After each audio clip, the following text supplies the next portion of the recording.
Hi, everybody. Hello. Hello. Hi. Hi. Welcome.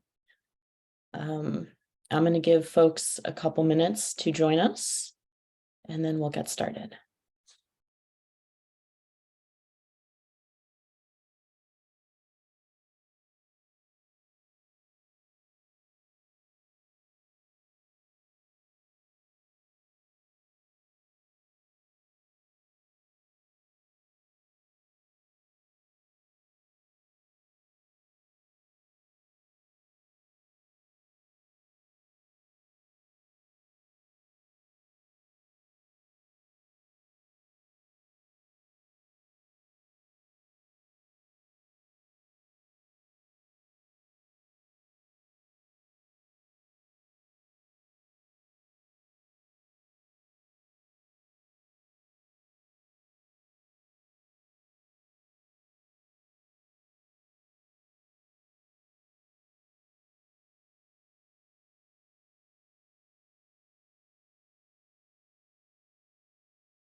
All right, folks. Thank you all for joining this afternoon to talk about fair housing testing for gender identity and expression. We're going to do a little bit of intro stuff as folks potentially keep trickling in. Thank you again for being here. I appreciate you spending your afternoon with me. My name is Nuri, and I use they, them pronouns. I'm the Fair Housing Testing Coordinator with Community Legal Aid's Springfield Fair Housing Project in Western Massachusetts. And I'd love to hear more about who's in this digital room. So if you can put your name, your pronouns, if you would like to share them in the chat, as well as which organization you work with or where you're zooming in from, that would be fantastic. It'll help me get a sense of who's here, what experience we're individually and collectively bringing to the table.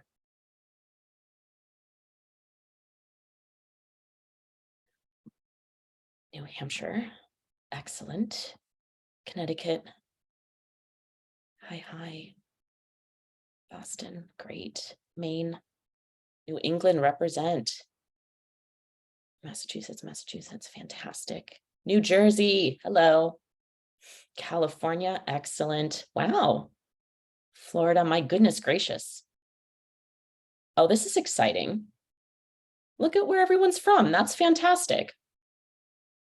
Thank you so much for sharing. Wow, great. Oh, I love this. Thank you. And I'm going to have a little disclaimer before we get underway officially. One thing that I wanted to mention that we can't ignore the legislative attacks against transgender people that are happening across the United States, especially against kids for the past few years, and the fact that it's only escalating. This attempt to legislate trans people out of existence just objectively won't work, but it's also doing so much harm to trans communities across the nation in the process. So to that end, we aren't here today to discuss the validity of trans identities. I am and will always proceed with the understanding that trans people are worth zealously protecting so that we too can live and thrive as who we are. And I hope that you all agree. I'm taking by your attendance here that you agree with me, but I did want to just say that before we proceed with the meat of our day. All right, so I'm going to start us out with a little agenda so that you all can get an idea of the shape of this afternoon's workshop. If you have questions, comments, or otherwise, please raise your digital hand, pop something in the chat. Someone is monitoring the chat, so thank you for doing that. I also have the chat pulled up, and we'll be kind of keeping an eye out. So we're going to start out with what gender identity and expression even means, foundational testing considerations, practical testing matters, We're going to do a little hypo, true to a workshop fashion. This will be participatory. I encourage you to use the chat or turn on your cameras to participate, and unmute whatever feels best for you. And then we will have time for questions and answers at the end. But again, you can ask those throughout, and I will try to weave them in if I can.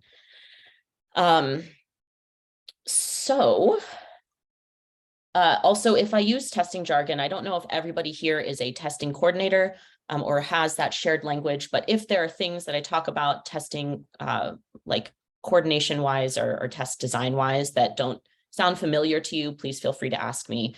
I will proceed with an assumption that people do know some of these terms. So if you don't, there's absolutely no problem with you asking for clarification of what the heck I mean when I talk about stuff. So, all right, first things first. Again, you can pop this in the chat. How many of you have a solid grasp of what I mean or what HUD means when we say gender identity and expression? Is this like a phrase that is familiar to you? Is this kind of the first you're hearing of it? What's our knowledge base here for gender identity and expression? You can also give a thumbs up if you're like, we got it. Familiar, awesome, great, love it. Perfect. Awesome. It seems like just about everybody is familiar with the phrase, so that is exciting. It is pretty nebulous, to be fair. It shows up in an infinite number of ways. Technically speaking, every single person engages with gender identity and expression. It is kind of a signal for trans and non-binary folks, but everybody does it.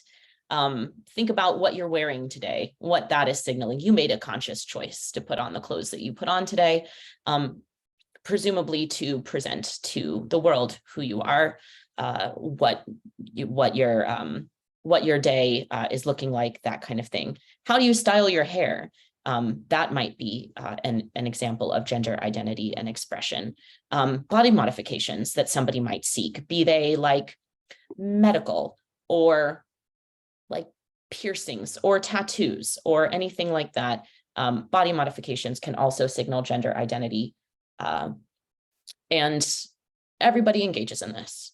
So biological sex is anything but fixed, and someone's reproductive organs certainly have nothing to do with an individual's gender identity or the way they express that identity. There's this whole symphony of genetic signals and steps that factor into which configuration of reproductive organs a person is born with, and I won't get bogged down into the science of it all, but I want to underscore that biological essentialism, shielded by the veneer of scientific objectivity, is not how sex or gender operate. Gender identity and expression exist on a colorful and incredible spectrum, no matter what national and social narratives might say about the rigidity of sex, gender, and gender expression. Federally, and for the purpose of the Fair Housing Act, President Biden and HUD both consider gender identity and expression as an expanded definition of sex under the Fair Housing Act to protect transgender and gender diverse individuals. This comes out of the Supreme Court's 2020 decision in Bostock versus Clayton County, which officially expanded the definition of sex to encompass transgender individuals. On the day of his inauguration, President Biden issued an executive order on preventing and combating discrimination on the basis of gender identity or sexual orientation, in which he acknowledged that intersecting identities, notably trans women of color, thank you, as does the Office of Federal Contract Compliance. So the entire federal government, whichever laws are there to protect against discrimination, those have all been expanded to include trans and non-binary folks in their definition of sex, which is very exciting. And there's an additional layer that intersecting identities, most notably trans women of color, face unconscionably high levels of discrimination across the board. So in his response to this executive order, HUD issued its own memo on gender identity and expression vis-a-vis the Fair Housing Act. So in it, HUD says that in order for FIP, which are Fair Housing Initiative programs, to fulfill their grant obligations with HUD, they must interpret sex discrimination under the Fair Housing Act to include discrimination because of sexual orientation and gender identity. Basically, we're all now operating on the same page that sex includes trans people and non-binary people. And then, of course, in its discussion of FIP programs, HUD mentions fair housing testing and investigations because that's like literally what FIPs do. All of this is to say that basically for the purposes of HUD-funded work, gender identity and expression is meant to protect gender non-binary and other gender diverse individuals. But how FIP organizations, testing programs advance this charge, especially in light of moves towards affirmatively furthering fair housing, which is another kind of like nebulous idea. How we operationalize those things is kind of up to each program. The idea being FIPs ought to identify trends in their area so that we royally, collectively can work on addressing needs that we find within our areas. So much like any structure, the longevity and stability of that structure starts with the foundation. Programs looking to test for gender identity and expression need to examine their ability to effectively support such testing before moving forward with it. To that end, it's important to make sure that your program has the capacity to support queer and trans testers. I'm going to ask a series of rhetorical questions. You can answer them out loud if you would like, but more than anything, I invite you to honestly and critically think about the answers to these questions. Are you and your organization able to use a variety of pronouns without like stumbling, without making mistakes and then needing to correct yourself? Are your physical buildings accessible to queer and trans people? For example, do you have gender neutral bathrooms? Will staff, clients, or others question someone's use of any given bathroom? If they would, what supports do you have in place for the person who is questioned? How might you address the person who questioned that individual? Do your investigator forms have space for diverse testers to be accurately represented? For example, do they have space to write pronouns? Or is there like a finite list of pronouns that they can choose from and only choose from those? Is there space to use whatever name they prefer, regardless of if it's their legal name?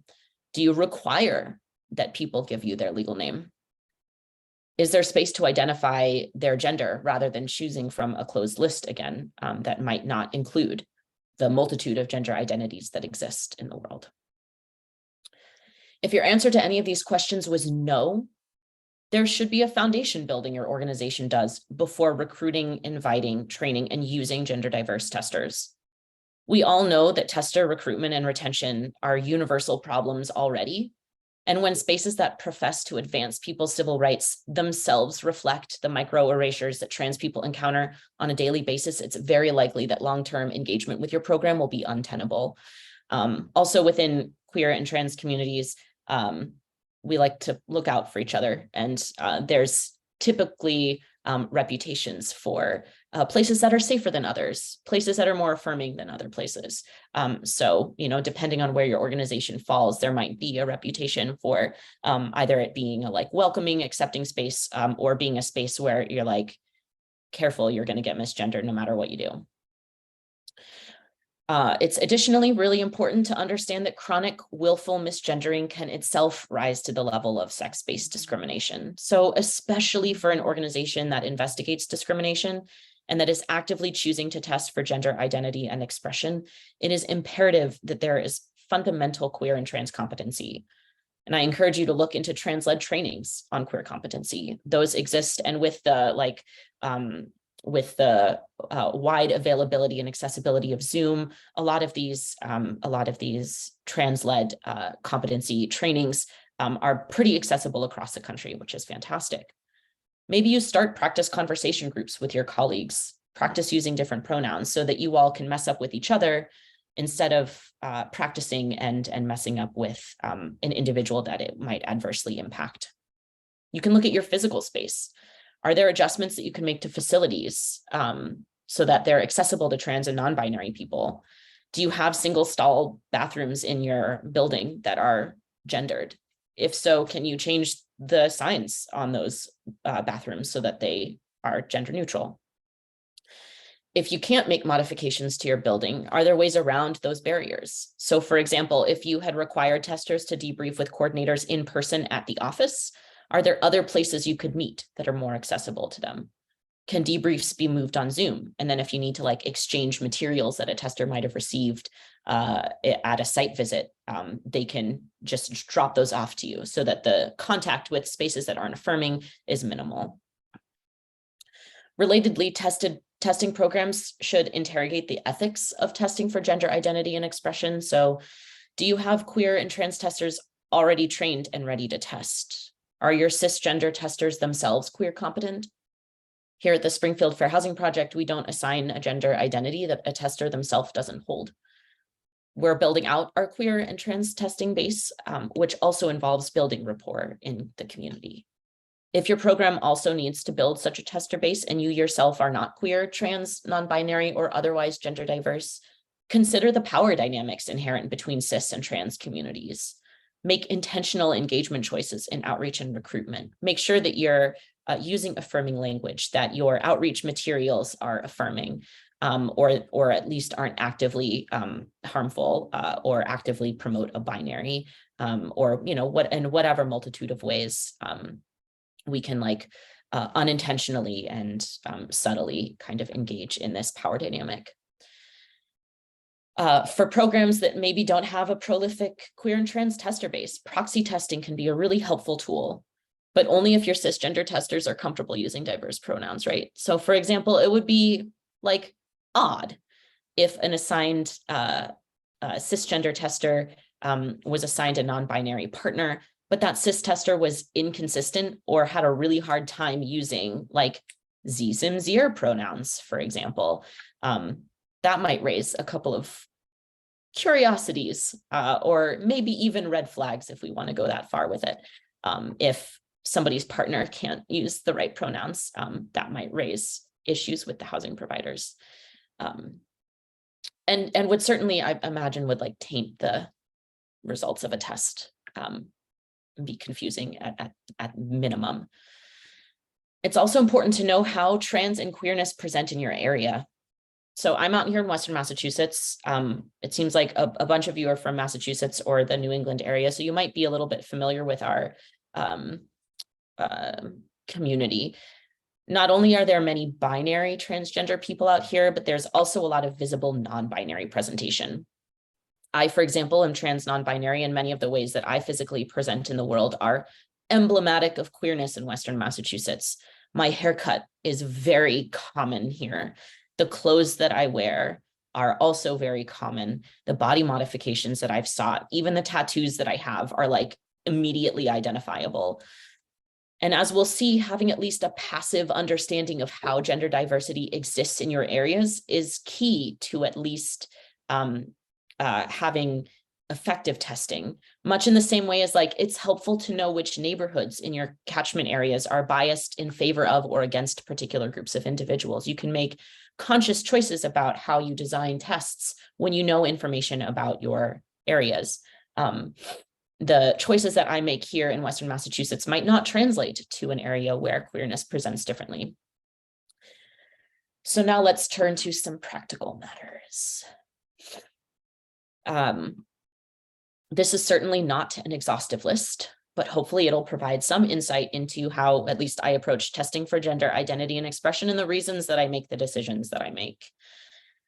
Unlike some protected categories, gender identity and expression might be more challenging to signal to a housing provider without coming out and saying like, hey, by the way, I'm trans, hope you're cool with that. So for example, it's reasonable that a renter might bring up a disability when interacting with a housing provider if they ask about pet policies or elevator access. Race might be, you might be able to signal race without like bringing it up in a conversation by pairing a person of color with a white tester or something like that. But gender doesn't come up in everyday conversations or maybe isn't very apparent in the same ways that other identities are. So it becomes about like creatively signaling gender diversity in the tests that we create and design. I'll add that while Western Massachusetts has a high population of trans and non-binary people, there are also a lot of masculine presenting cis women. So like think of the archetypical butch lesbian, if you will. And I found that like, unless I affirmatively assert non-binary pronouns, people just assume that I'm a masculine lesbian person, which isn't correct. When I visit other places in the country, like Southern California, where I grew up, I'm read as a cis man, which is also incorrect. So it's important to understand how your catchment area interacts with and reads gender diversity. And so you'll see that there are some ways that you might be able to signal those things depending on what flavor test or what methodology you're using. So for email testing, for example, I have an email testing account that I use when I send out tests. I have a like tester name that is different from the name that like my legal name, but is also very like a very queer name that might come up in the area that somebody would kind of put with queerness.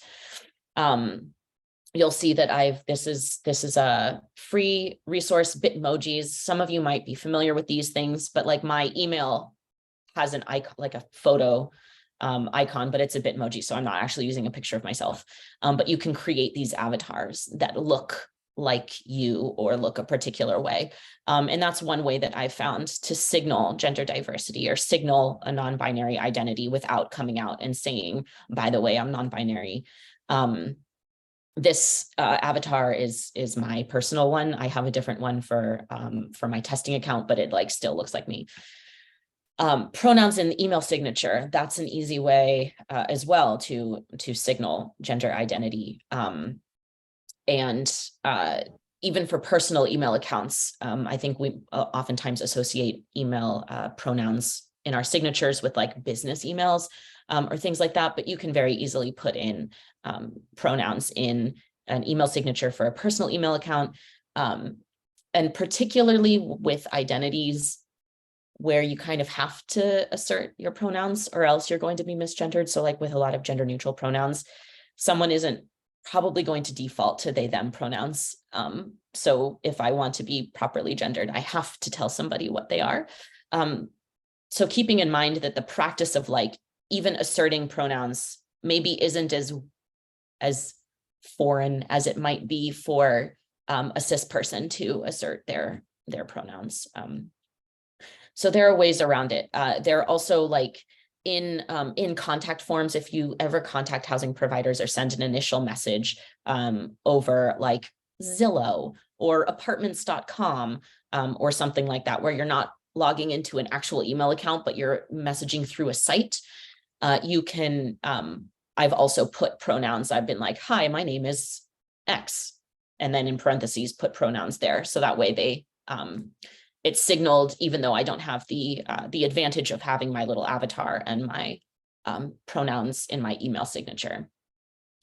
Phone testing could get a little stickier just because you don't have the advantage of like being able to write out pronouns, or you don't have that avatar option that you can use. But somebody could use non-binary pronouns. They could introduce themselves as I introduce myself to you with my name and pronouns.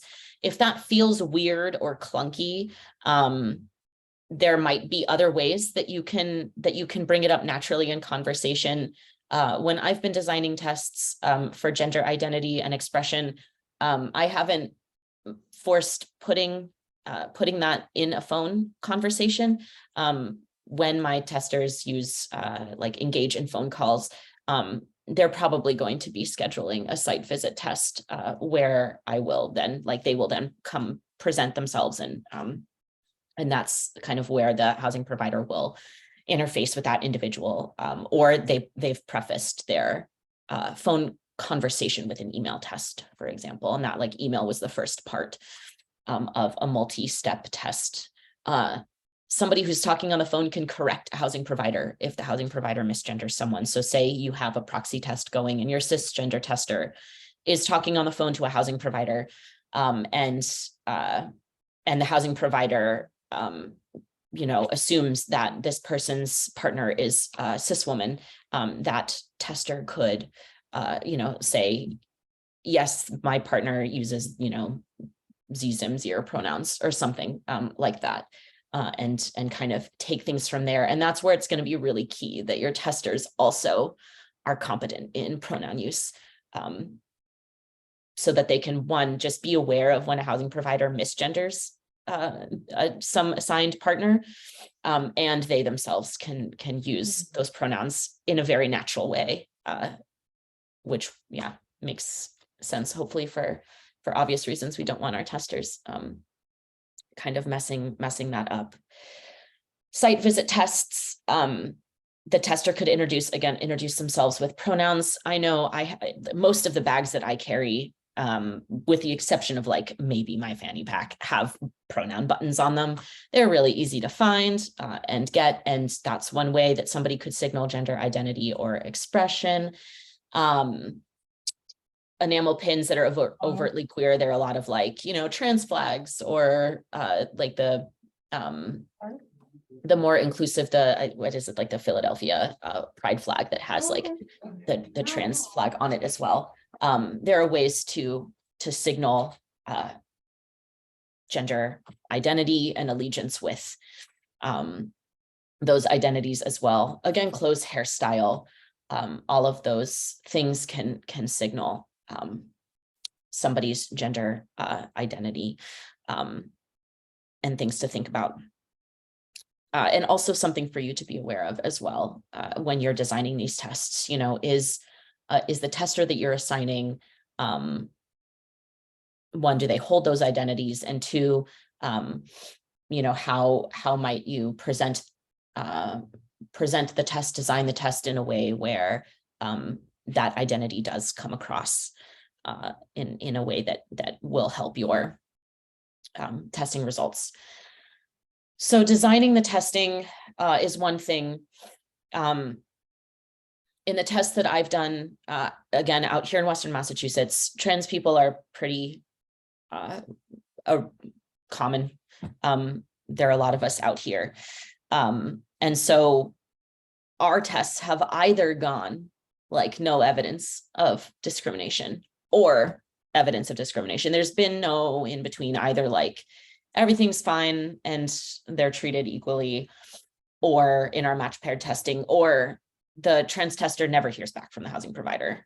I don't think there has been a test that I have done where the trans tester has heard back and there's still been evidence of discrimination. It's like all or nothing with these tests that I've done. So I'd say that's one, probably something you can expect to see is ghosting, where your tester, where your trans or non-binary tester doesn't receive communication back, but the cisgender tester has been given a chance to engage in housing opportunities. So before we move on to our hypo, which I think is next, I'd love to know if folks on the call have conducted tests for gender identity and expression. And if so, what have the results of your tests been? Are you doing like email testing, phone testing, site visits? What have the results of those tests been for you?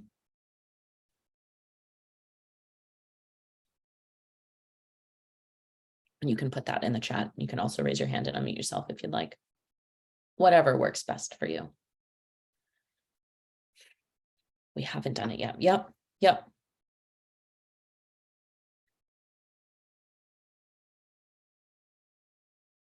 Yeah.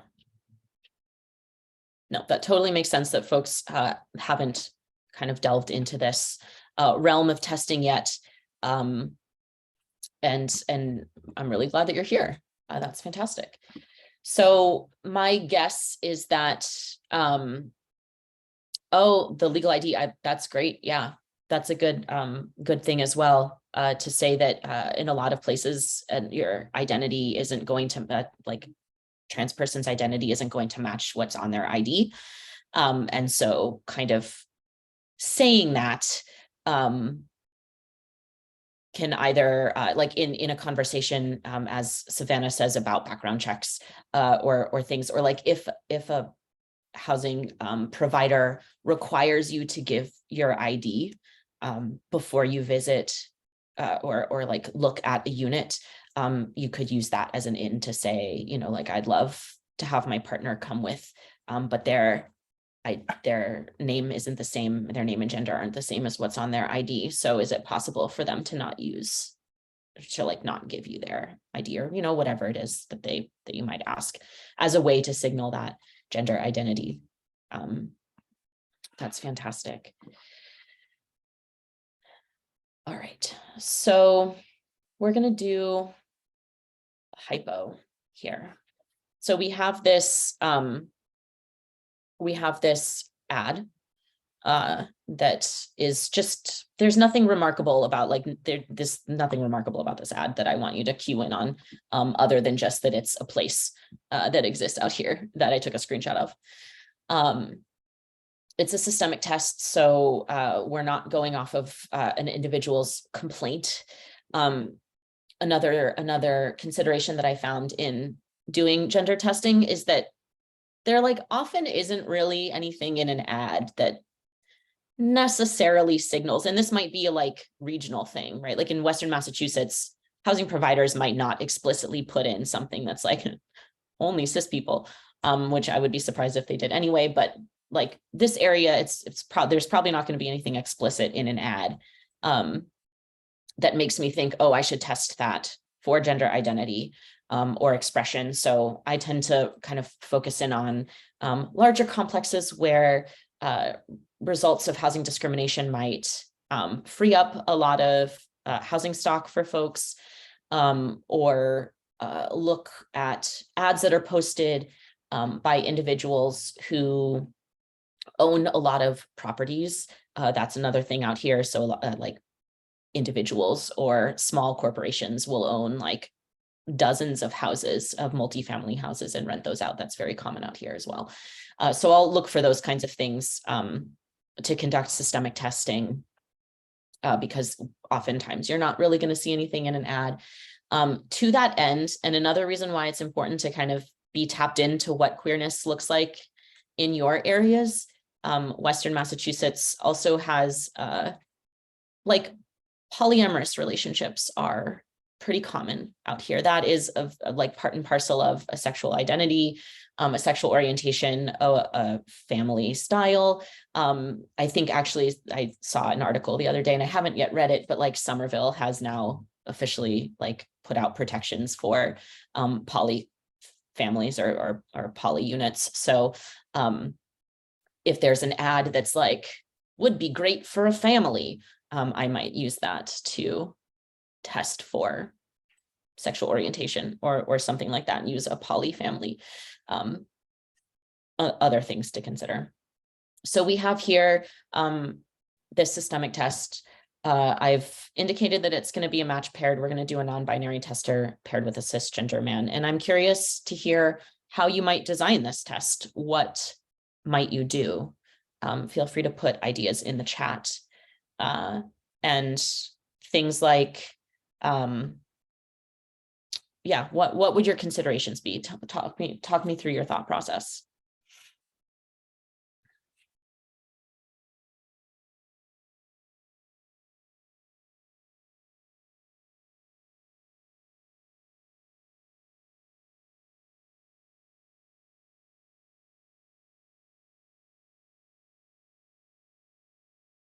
If we need a little bit more of a particular direction, what might our first question be? What's our first step in designing this test? Nuri, can I comment? Yes, please. All right, I think I need to make a comment, and self-disclose. I'm kind of lost here, I have to say. Okay. When you're saying the testing, I can get the identity in the terms of pronouns, and I think it's very helpful. I know we want to go on what is and what is not, and I think of, you know, I don't even like to say myself as aware and progressive and all that really good stuff that makes us human beings and fight for social justice and all the good stuff. But I find myself a little lost. Okay. With some of the terms and exactly what you mean. And I'm trying to relate it on something that I definitely know about. And I find myself just a little confused about how to go about it and how to actually, maybe that's the binary thing. It's not so affixed in one way. I don't know. So bear with Okay, me. My yeah, silence is indicative that I'm still thinking about it. So thank you for yeah. sharing this, but Yeah, of course. Okay, so let me back up a couple of steps. So what I mean by testing is for programs that do fair housing testing investigations. So fair housing testing being a tool that these FIP programs that are like funded by HUD use to investigate discrimination in housing. It's an investigative tool that we use to evaluate the everyday business practices of housing providers. So a stereotypical housing test might look like pairing having a black tester and a white tester go interact with the same housing provider. Awesome. Going to interact with the housing provider, they have been assigned specific characteristics that match those two testers in, yes, it's exactly like going undercover, that match them in every way except for whatever that protected characteristic is. So if we're testing for race and we have a black tester and a white tester paired together, the black tester is going to be slightly more qualified. They're going to make slightly more money than the white tester. They're going to be at their job for slightly longer than the white tester is at their job. They're going to be slightly more enthusiastic about renting this particular unit. So in every other way, other than race, these two testers are pretty well matched. So that way, if the housing provider chooses to go with the white tester to rent instead of the black tester to rent, we can conclude from that, and then supported by hopefully other tests. Like, we're not going to make a determination about discrimination off of one test, but the evidence from that test makes me think that possibly this housing provider discriminates against potential renters on the basis of race, because there's really no reason, no like objective business reason why a housing provider is going to choose the white renter over the black renter, when the black renter is, like, for all intents and purposes, just a better rental candidate. So you would then go from there. So the thing that we're talking about here is doing those housing investigations, but for gender. So sex is protected under the Fair Housing Act. Like, a landlord can't discriminate against somebody in like their advertisements, in who they choose to rent to, in the terms and conditions of a rental agreement, in price. They can't misrepresent the price. They can't steer people on the basis of sexual orientation, gender identity, or gender expression. So this kind of sex-based testing, this kind of sex and gender identity and expression-based testing is like pretty new.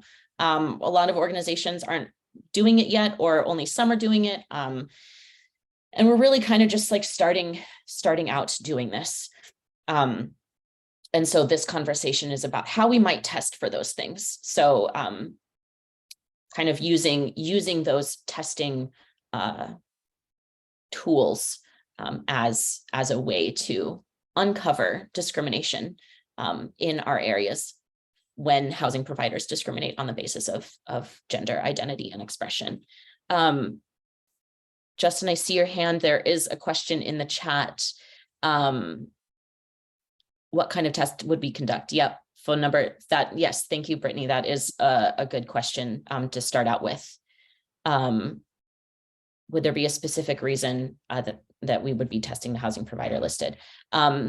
So as I mentioned, a lot of, and then Justin, after, unless that was your question, feel free to ask your question after. But a lot of the times, a housing ad isn't going to like explicitly say no trans people in their test, where like, or in their ad, where maybe they say, no lead certificate, which is really big in Massachusetts, which makes me think that they would discriminate based on familial status, which is like a family with a kid under 6 years old, which is illegal. you can't do that. So there really isn't anything in an ad that might signal that a housing provider isn't okay with trans people. That comes from an understanding of your area. There might be particular areas where you're like, I know that that area is like very heteronormative.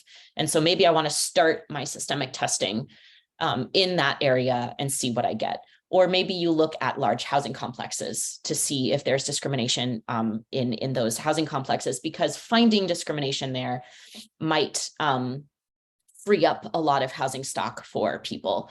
So, you know, you make like intentional choices about which housing you choose to test.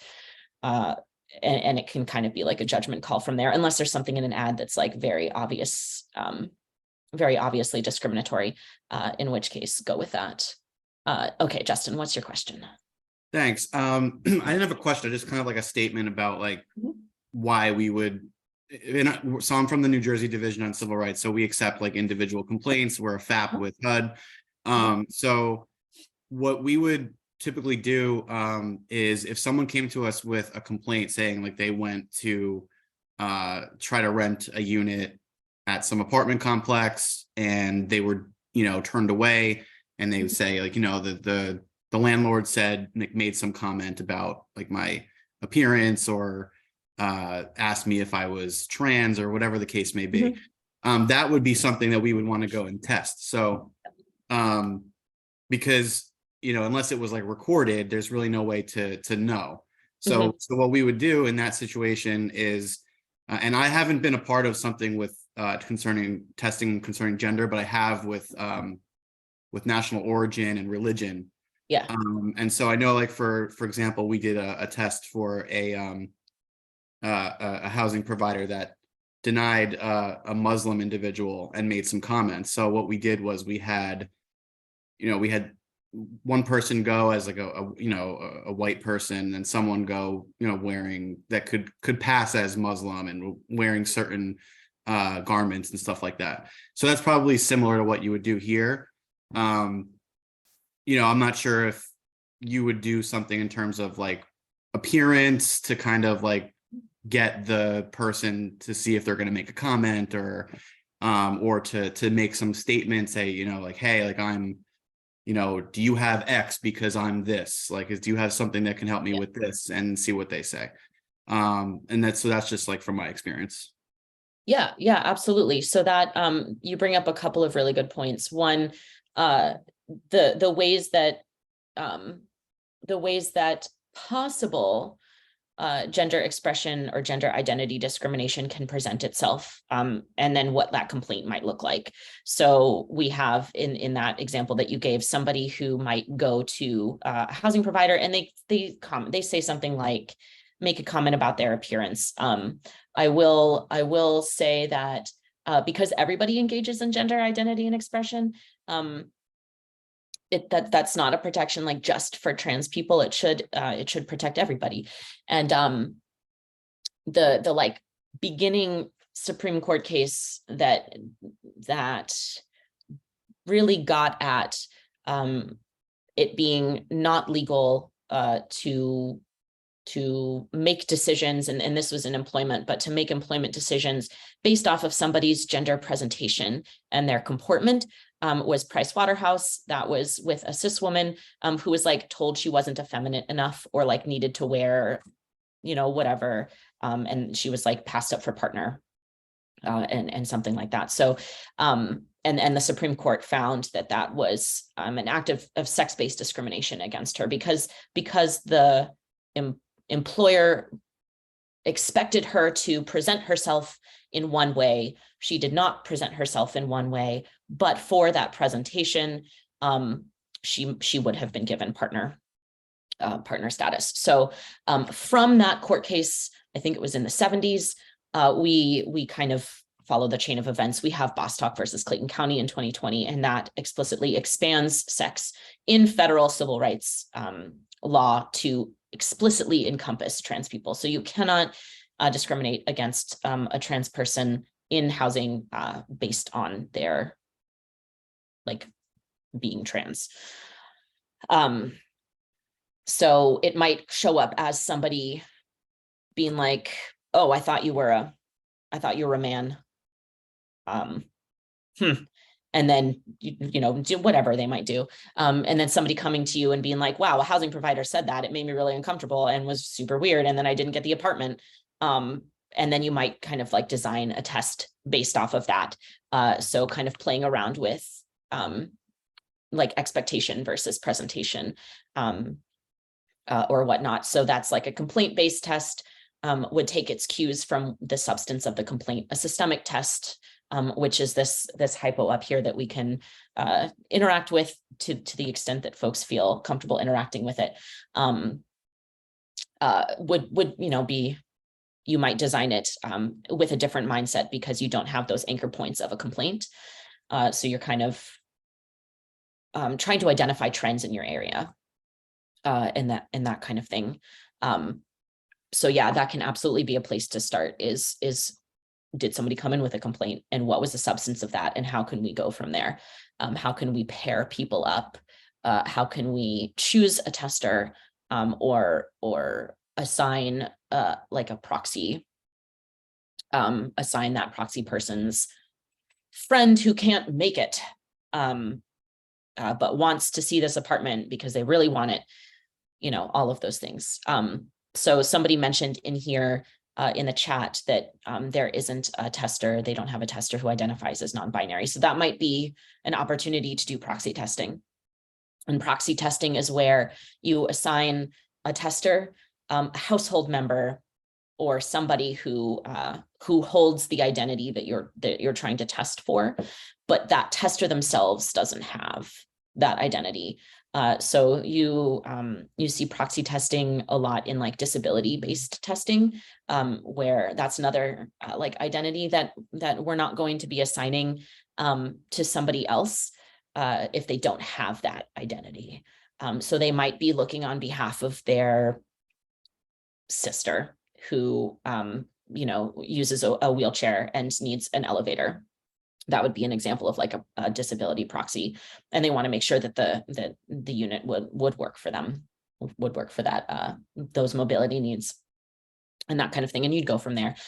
Or a household member has an emotional support animal, but the tester themselves does not have an emotional support animal. So there are ways around that. And so for proxy testing with gender identity and expression, even if you don't have a tester base that can support a tester themselves being like the queer or trans person who goes to interact with the housing provider, you can assign a cisgender tester a like trans friend or partner or something. The thing with partner would just be the interplay between identity, like a gender expression and identity versus sexual orientation. So you'd want to like play around and consider how to get at gender identity and expression kind of maybe divorced from sexual orientation.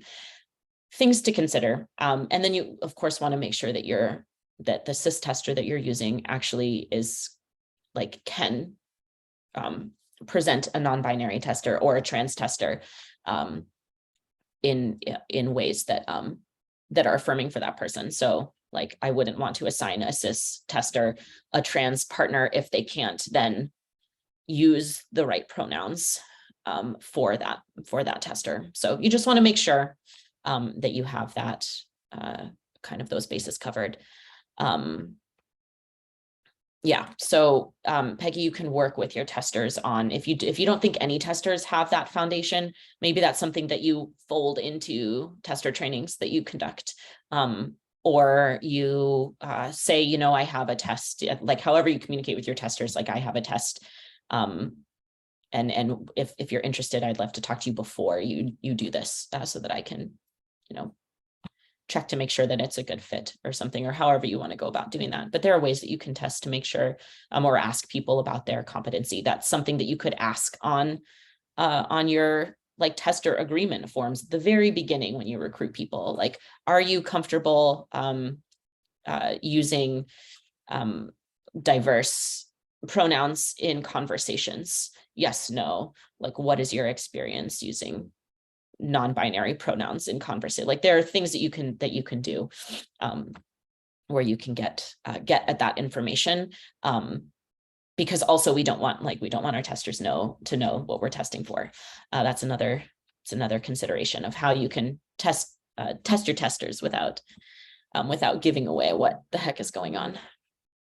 Jada, you have your hand up. Firstly, I wanted to say thank you for taking time to explain that. And I have to tell you, I was very nervous of saying something wrong, but I do appreciate that. I was just thinking years ago, when I was an undergraduate, there was a call for, I think maybe college students. There was some in Western Mass, there were some landlords that were discriminating racially.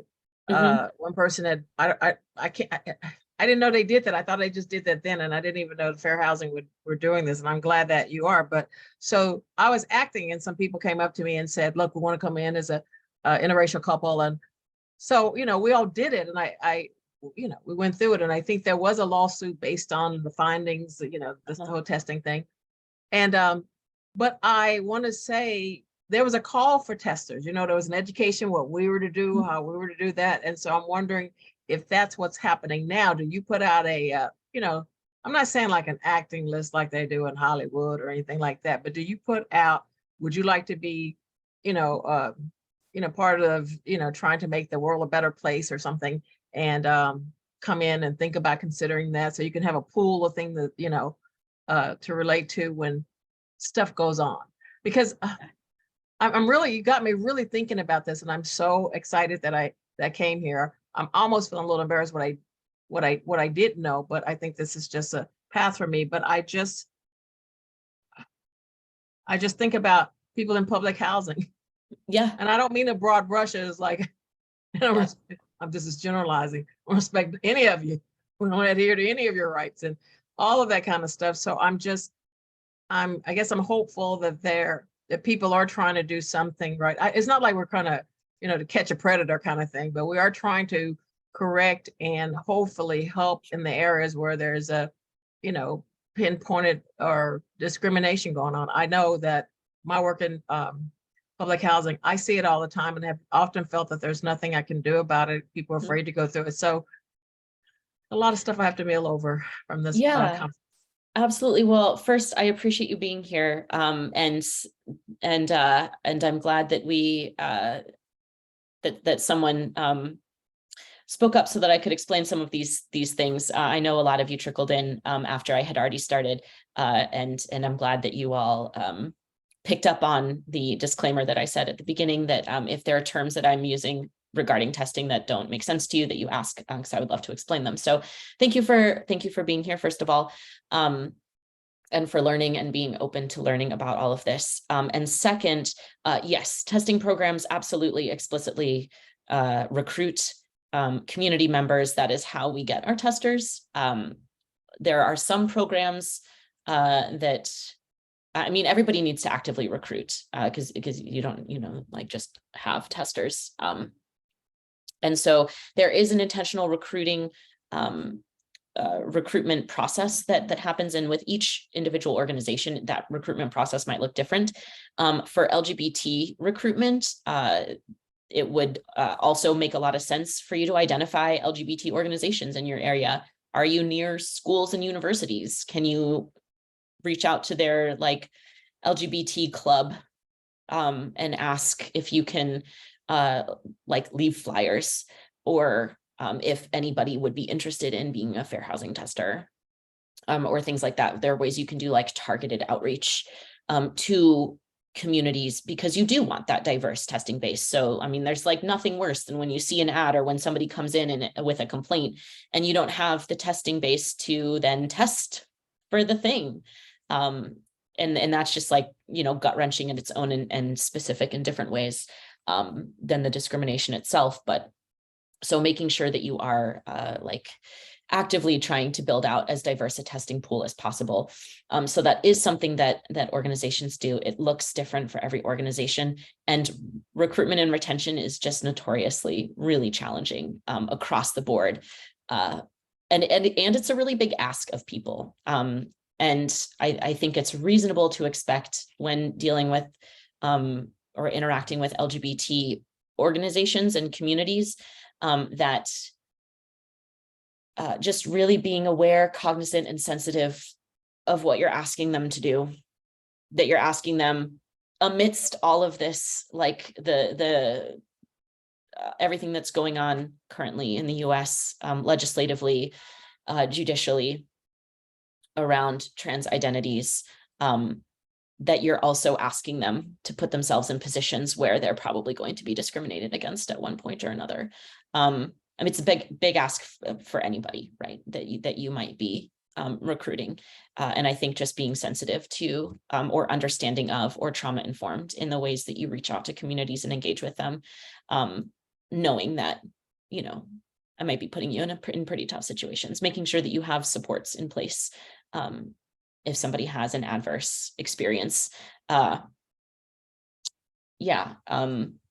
that end, at least the testing that I've done for gender identity and expression, with the ghosting, you know, there are some tests where a tester isn't going to know that they've been discriminated against, and you know, whatever your organization might share the results of testing, once it's already been litigated, or once it's already kind of gone through a HUD complaint process, or you know, whatever your individual organization does. But that is also something.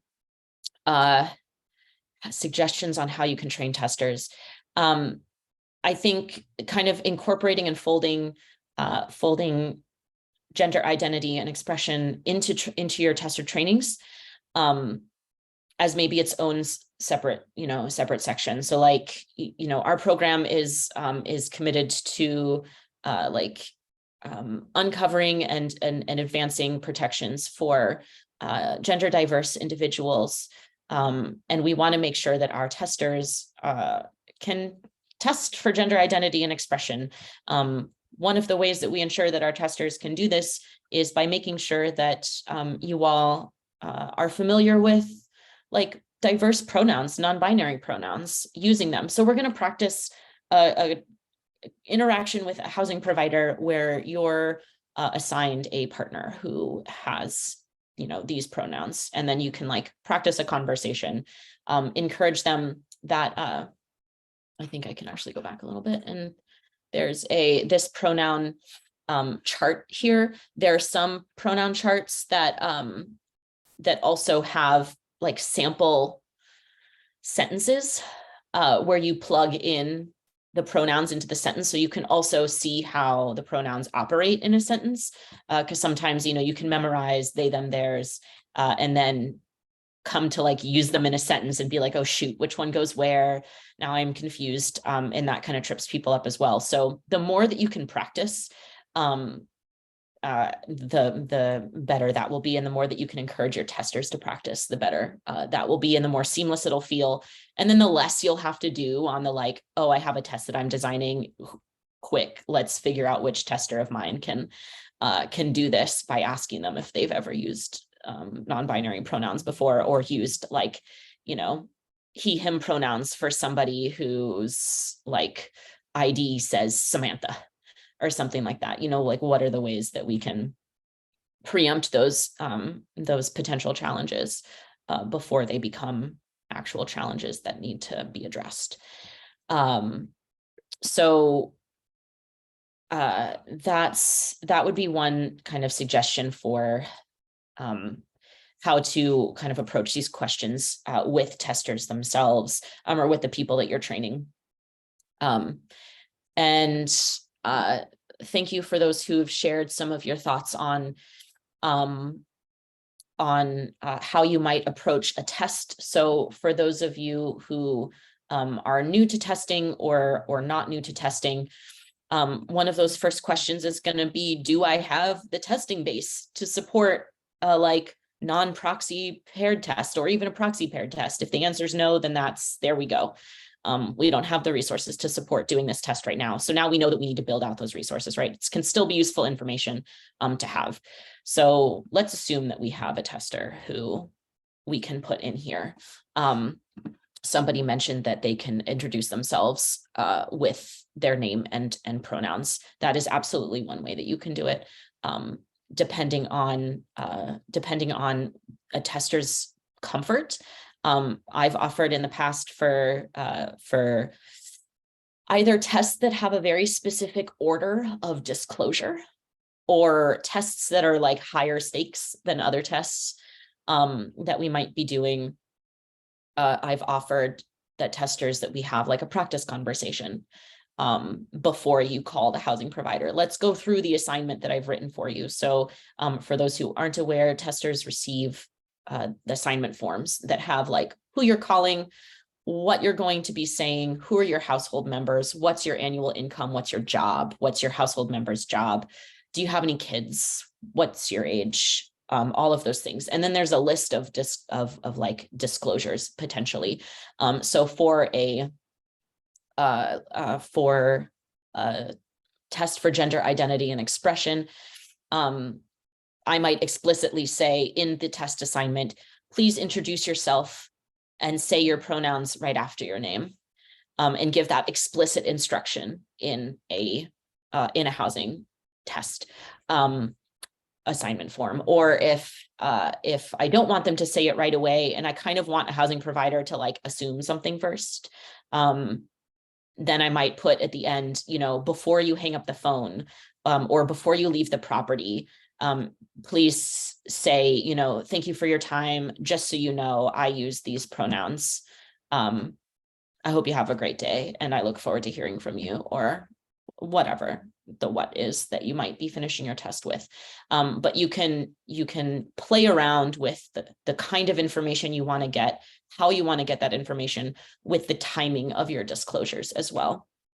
In an email, it's pretty, you know, cut and dry, unless you don't, don't have that at first. I will say for the email testing, so say we were going to do an email test here to start out, which is how I start most of my gender identity and expression, just because it's easier to signal gender identity with the tools that I use. So that avatar and the pronouns in the email signature. Let's say the housing provider doesn't get back to our non-binary tester, but they get back to our cisgender tester, which happens a lot. So then typically in a match paired test, your non-binary tester is going to go, or like your trans tester is going to go first, then your cisgender tester is going to go second, because we don't like, if it's flipped around, it's particularly in today's housing market, pretty plausible that a unit literally is gone, like legitimately is gone in a quick amount of time. So, you know, if a housing provider tells the person who contacts them first that there is no availability, but says that there's availability for the person that contacts them second, that's an additional layer of like intentional bias that a housing provider might have against a particular tester or a particular person. So our cis tester hears back, our trans tester does not. I have had our trans tester follow back up saying, hey, I'm still really interested in this unit. Thank you so much for your time. And I really look forward to hearing from you. In all of the times that I've had follow-ups, they still haven't heard back. But that gives you another chance to like confirm that the email wasn't lost in the shuffle of emails, which, you know, can happen. Or it kind of gives that another touch point for like intentional choices that a housing provider is making to discriminate against a trans person. And then if they do get back to them, then you can set up like go from there, set up a phone call, set up a site visit, and then you have additional information that you can go off of from there, and conduct your test.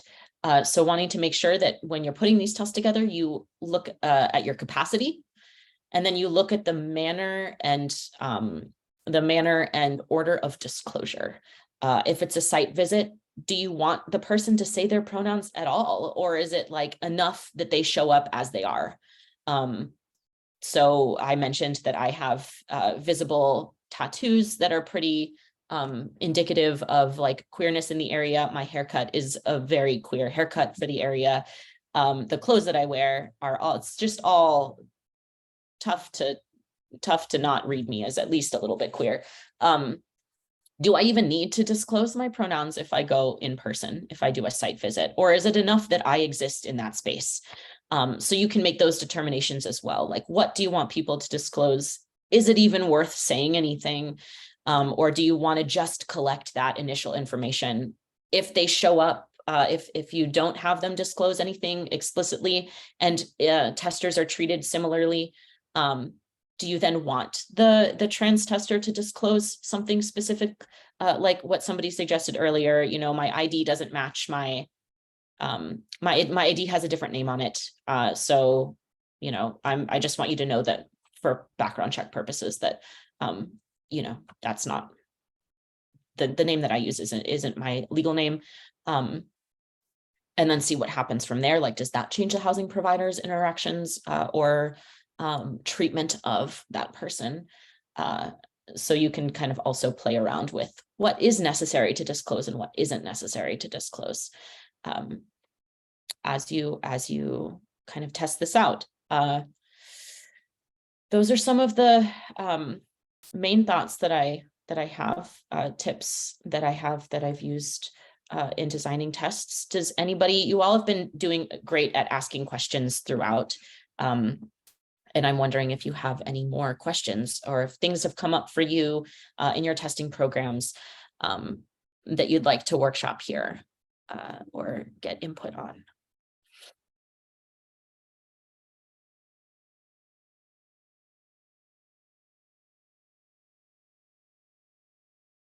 Here, questions, there's my contact information down there. Yeah, Zelma. Hi, my name is Zelma Ortiz, and I'm with the Baltimore City Office of Equity and Civil Rights. We don't currently have a testing program, but I am curious to hear your thoughts on the points where you mentioned getting to know the area and where people live and where these might be issues and getting a sense of what the kind of demographics are of areas. What suggestions do you have about how we can do some of that groundwork? Yeah, I'm not sure. I have a few ideas of where to start locally, but I would welcome more ideas. yeah, absolutely. That is a really good question. And you know, it's going to look different for different areas of the country, different organizations. I will say this, some of these questions that you all are asking, and that question in particular comes at a really good time. Like, Pride is coming up.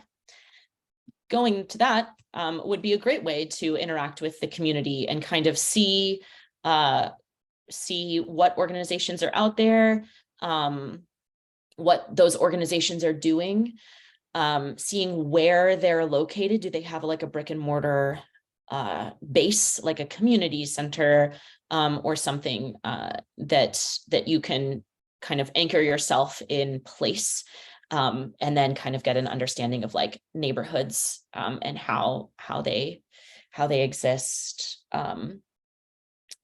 There's definitely a prolific queer LGBT community down in Baltimore. So I'm like excited for you to learn about them and get to know them. I don't know enough about them to about those specific like geographic areas to give you any particular direction, but I know they exist and they're fantastic. So looking at Pride, which is coming up in the summer, throughout probably June and July, is going to be the meat of Pride events that happen throughout the country. Looking at like social media, like, or are there organizations that you can follow on social media? Getting a sense of what issues in your particular area LGBT folks are organizing around, and then are they doing like demonstrations outside of City Hall, or, you know, like where are ways that we can interact with them? In a place as large as Baltimore, you're going to have like universities. Those universities are going to have LGBT organizations and clubs, reaching out to those individuals and organizations. Like here in Western Massachusetts, UMass Amherst has something called the Stonewall Center. The Stonewall Center is directed by a fantastic person Jenny Beeman. Jenny Beeman knows a lot about like queerness and transness, and the ways that it exists out here and just in general.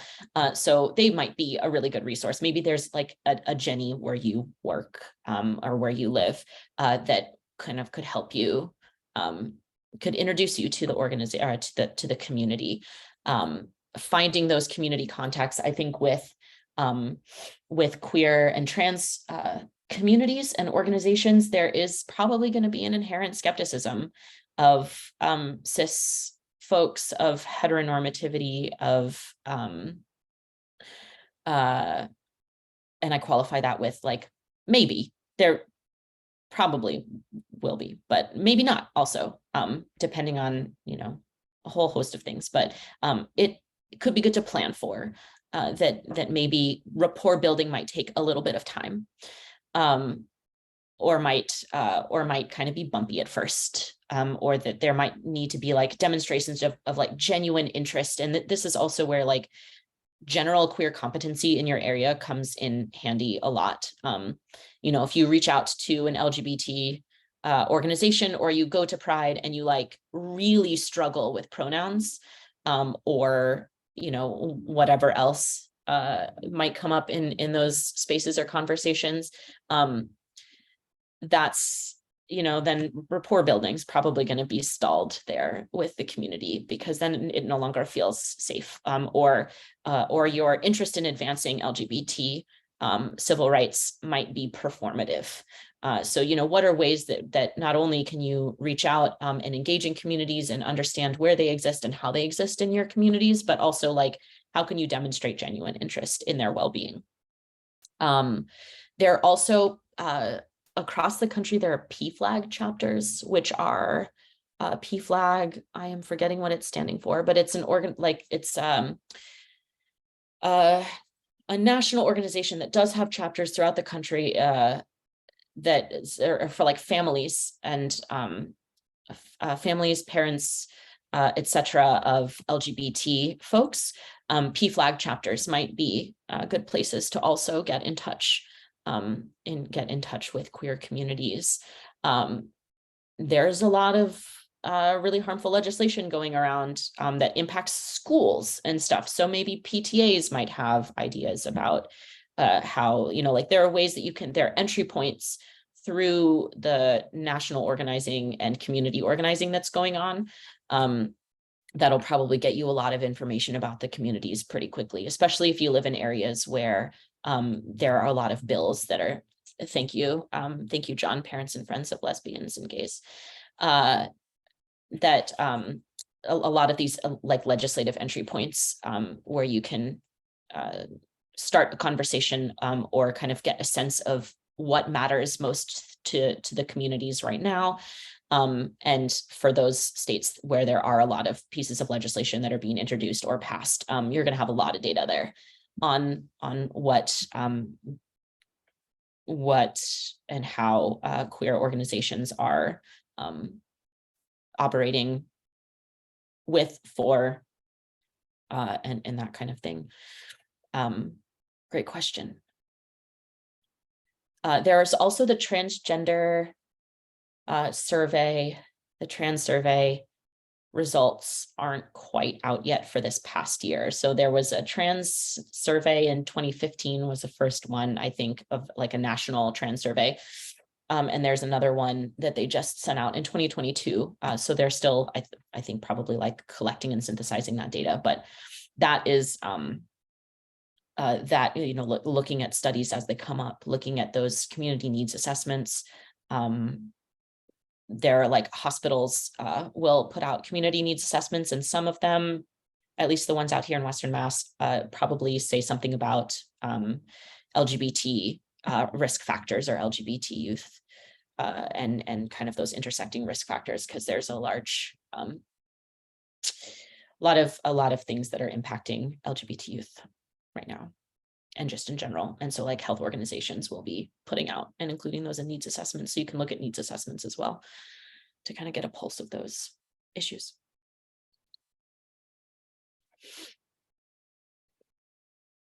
Are there any other questions that folks have generally about LGBT competency, about rapport building, about testing programs.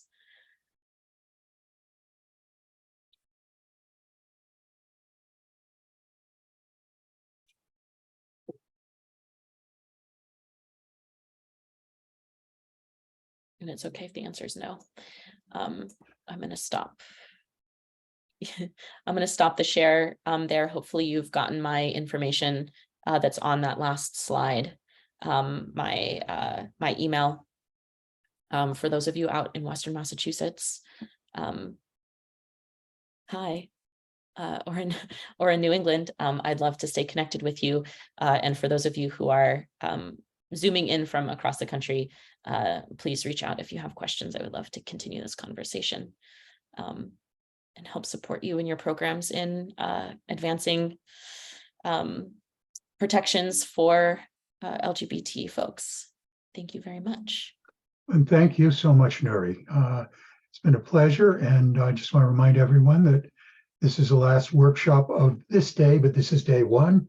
We've got 2 days to go yet, and we will be starting again at 9 o'clock tomorrow morning. So hopefully see you then. It's a good day. Thank you, guys. Thank you so much.